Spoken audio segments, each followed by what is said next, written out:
মাটিতে চোখ রেখে ঘুরে বেড়াতো লোকটা। কখনো আকাশ দেখেনি।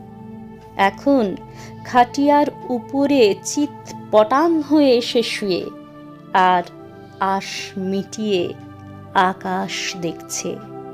জীবনে কখনো ফুলের স্বপ্ন দেখেনি লোকটা। অষ্টপ্রহর শুধু ভাতের গন্ধে হন্যে হয়ে ঘুরত।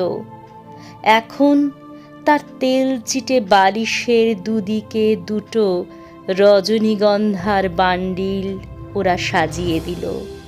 এত কাল সে অন্যের বোঝা হয়ে বেড়াতো, আর আজ তারই নিচে কোমরে গামছা, চার বেহারা।